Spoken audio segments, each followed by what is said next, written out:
Yeah. Can I just check injuries with you? Because obviously Maxwell missed out on Sunday. How's he?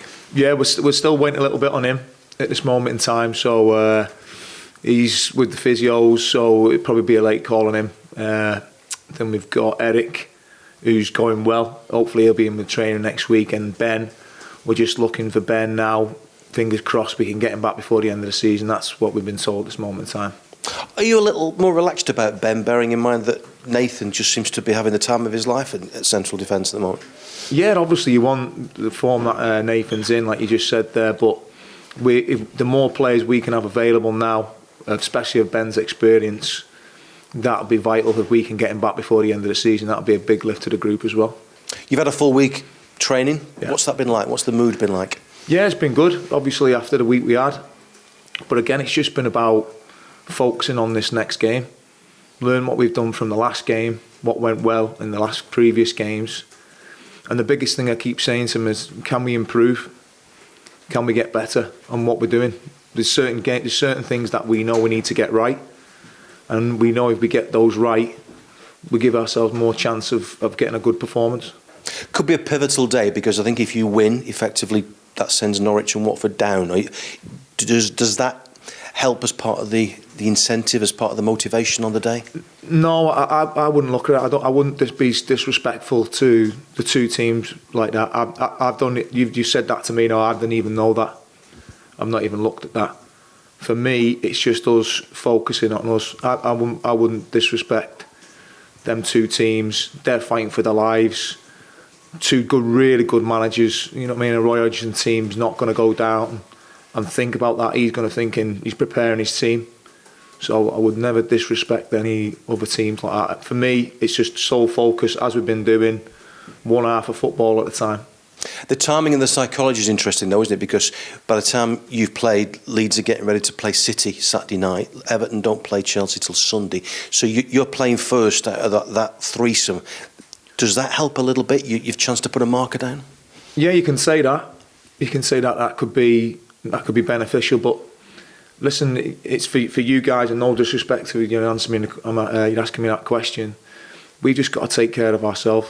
We just got to do that. There's no other way. The way we've approached this from the very start is that, and there's loads of permutations. If this happens, if that happens, I can't read into the future.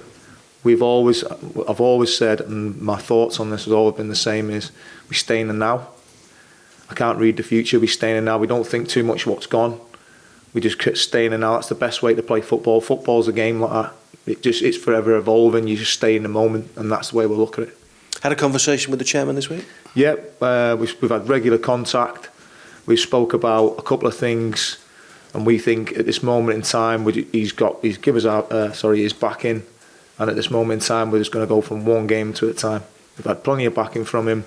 He's happy where we are at this moment in time. We think the best for everybody is the way we've been doing it at this moment in time. So everyone's on the same page with that. So no guarantee about you, for example, going to the end of the season at this stage? No, listen, like I said, we've had discussions with the chairman. We think we're in a good place. We think it's the right thing to do between us all, with his backing, that we just go from one game at a time. We think that's the best way to approach it, because we think that suits what we're doing at this moment in time, and it suits the group as well. He must be relieved, happy, delighted. I mean, what's his emotion? I don't know. You know, he doesn't say much, and so show too much emotion in terms of that. But listen, he's given us his support. We're working behind the scenes on what we need to do. But again, all we've ever spoke about really is, listen, it's the next game. What do you need? What do you need for the next game? And I think that's been a great way to go about it. So everybody knows that the full focus is just on the now, like I just said before. And I know you've talked in recent weeks about just making the tweaks, but I mean, Dwight McNeil, what have you said and done to Dwight? Because he just seems to have a smile on his face for 90 minutes now. I think with Dwight, like everything else, it comes with confidence. It comes with confidence from his performances. It comes from results. And I think that's for every player. If you're picking results up and your performances are more consistent, then you start to feel better about yourself. So that's what I see in him. I see a lad who's still really young and still learning, who's probably gone through a bit of a tough spell, like every player does. and he's credit to him, he's found himself a way out of it. But that's come from him. That's him. He has to go and play, not me. He has to put the work in. He has to come get himself going, and he's done that. And the energy at full time, a bit like the energy at the full time in the Southampton game, the crowd seemed to thoroughly enjoy it. I mean, again, do you feel that was a terrific moment for you? Yeah, I think the crowd of them 2 home games have been electric. Even when I watch the games back, I try and watch it obviously with the sound on as well, and see the reactions and the moments. There's moments in the game there where I think there's ones against Southampton. I think it's Charlie's tackle, and then you look at, I think it's Corky's tackle the other day, and they're the ones that lift. It just lifts the stadium. These little bits of things that you don't think much about, and they just come with you. The noise was brilliant, but I think they've been electric. But for me, what we've always tried to do is keep the players and the fans at the centre of it, and the staff. Keep them at the centre of what we're doing. Is that the big test now, in that you've actually now got to go away and perform to the same levels, maybe without that substantial home backing? Yeah, well, that's part and parcel of what you got to do. You got to go away from home and perform. But if we go about it the way we've been doing, with the same focus on what we need to be good at, and we get the preparation right, and I'm sure we'll have a good following down there as well. But it's just focus now. Again, enjoy the challenges, what we're coming up against, but take them on. And I think we talked to Conor before, and we asked him, can you actually enjoy a relegation battle? Are you enjoying it? I don't know. Like I said, I think it's a little bit strange. You don't probably get a chance to enjoy it. If I'm being honest, I think you're so focused on what you need to do and what you need to get right. You take them bits of downtime, like you said there. I took a bit of downtime to take my lad to Leeds University to have a look round because he's going to go there. And that was a bit of downtime with my family, you know. So them little times are priceless. Thanks for your time. Cheers, thank you. Nice to see you. Cheers. I know this is a bit like going to the dentist, but I mean, how are you kind of coping with the stuff in and around the job? Because your job is to keep Burnley in the Premier League while you're still the manager, but you've got to do all this as well. Is this fun? Is this enjoyable? What do you think? I don't know. You look as though you're giving an impression that it might be. No, listen. I know it's it's been a big learning curve. I will not lie about that. The stuff that surrounds, obviously, the work that you do on the grass and the match day, until you're actually in it, you don't realise what it actually is. So I've learnt a lot as I've gone along, which has been great.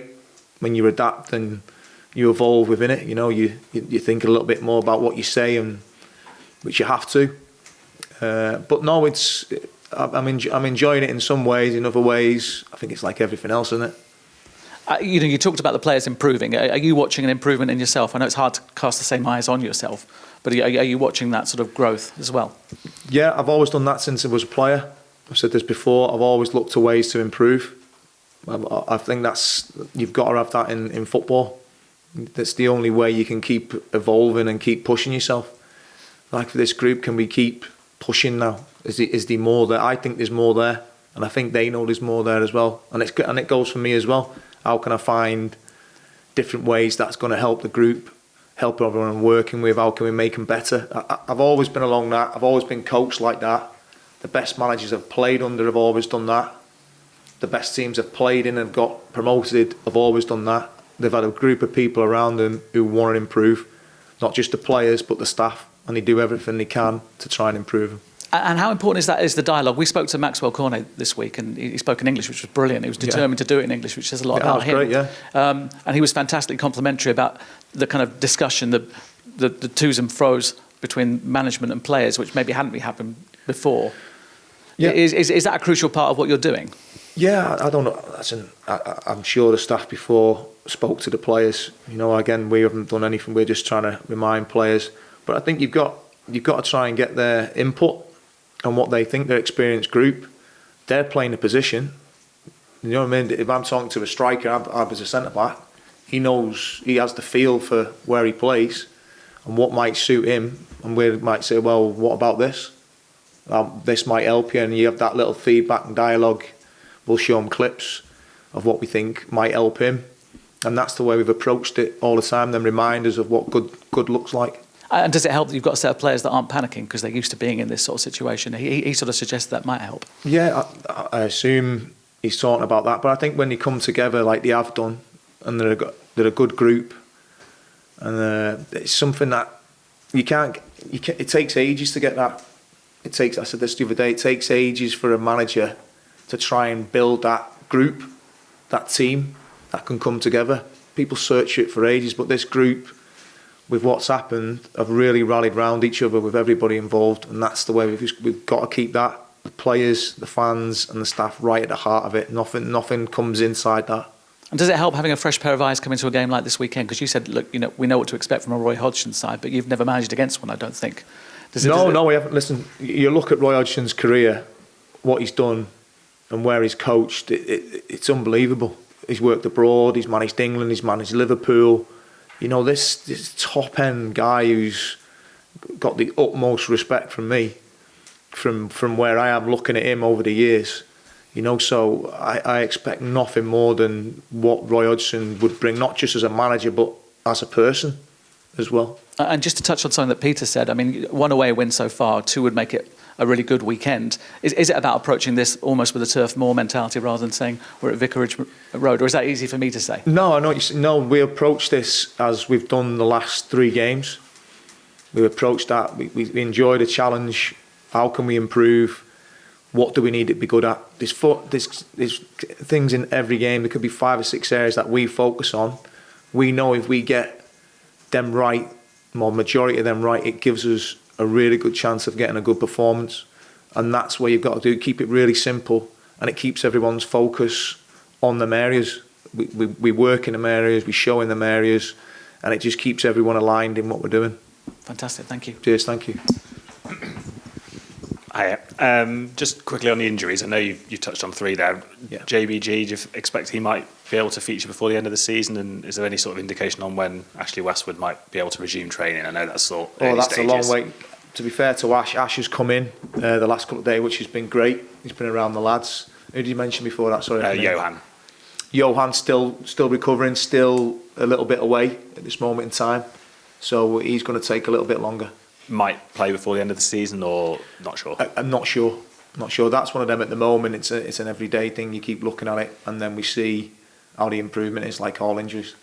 How helpful has it been this week to have a clear week, and obviously no midweek game, and a clear sort of 5-6 days on the training pitch? Yeah, it's been good. It's been good to, again, like that bit of downtime, that bit of reflection time. It's given us a good chance to work with the other players as well who haven't been involved in all the games, because I think that's vital. Because you only have to look at that was one of the biggest things I was really pleased that I have been since I've been in. Them lads who have actually come on, they've took it on and they've had an impact on the game, and that's all you can ever ask of the lads who are not starting. So that was really pleasing for me, to like Ash, Kevin, and Aaron. That's a big thing, that when you see lads ready to come on and take it on from the others. So it's been good to get that work into them this week. Yeah, I know you've said you haven't changed loads. What's it sort of like at training? Have you amended the sessions at all a little bit, just a little bit of a different approach, or are they pretty similar to what the players were used to under the previous management? Yeah, obviously you have your own way of working, what you think you need. We have a lot of feedback in from the sports science where they need to be in that. But I think for every training session, I think every coach will tell you they're looking for 2 or 3. They want the intensity in it, they want quality in it. If you can get them things in your session, then that's where you need to be, however you're going to coach it. So that's what we've tried to do, try and get the intensity, try and get the quality, and the last thing, there's a purpose to it. Why are we doing it? Does it look like the game? And that's what we've tried to do. On the management front, is it, I guess, a case of if it ain't broke, don't fix it? If it ain't, yeah, if it ain't broke, that's right, isn't it? Of course, have another go. Yeah. Is it a case of it's been working so far, so why try and make any changes? Spot on. I think you've just summed it up there. I think that's the best thing what you've just said there since I've been talking to you. Following on from something that didn't make any sense. Yeah. So that's yeah. And just one more on the bigger picture. Obviously, there's loads of players out of contract at the end of the season. There's a lot of uncertainty as to who the next manager will be, where division you'll be in as well. Yeah. Do you sort of anticipate those being put to one side for the minute, focus on the football and the survival? How does that? Yeah, I think obviously the focus is now on this. Obviously, with regard to players' contracts and things like that. My experience of any football club, that is constantly an ongoing thing. It never stops. It never stops. You never go a month without people thinking about that. What's happening with him? What happens if this happens? There'll be plans and there's stuff going on in the background that'll be ongoing at this moment in time. Like any recruitment, that's the way it works. Yeah, you're still able to carry on with those conversations, even though obviously you're not having a permanent manager. No, see different options. The stuff that's going on behind the scenes regarding that, I haven't got loads of information into that because I haven't made that my business because of what we're focusing on there. Nice one. All the best for the weekend. Okay, thank you. Yeah. I mean, the way it's gone for you so far, it couldn't have been much better, really. Has it made you reassess kind of your own career goals? Has it made you think more about moving into management maybe more quickly, or have you not even had a chance to really think about that? No, I've not even had a chance to think about that, to be honest. It's a good question, but that's not in the front of my mind at this moment in time. I hope you can understand that, but it just is. It's not just saying that for the sake of it. The total focus has been, can we get this team ready and making sure we keep trying to improve them. Yeah, and we had Connor in here earlier, and he was talking about the greater freedom he feels that the players have had under you. And I mean, how important has he been to the results over the past few weeks? Yeah, he's a young player. Again, I still think there's loads to come from him in terms of how he can improve, and he's improving game by game, and that's what you want to see from your players, regardless of freedom. I've had this question before and I've heard it before. I don't think it's about that. I think it's just reminding these players of who they are and what they're capable of. The freedom, no team just goes out and just says, well, just go out and do what you want. That doesn't happen. You have a way that you want to work and a way to players, but again, there's a lot of good work in here. I've just looked at a few things. I'm reminding the group of who they are, and go and get better at what you're doing. And that's, if you go along that way, I don't think you can go wrong. Brilliant, thank you. Okay.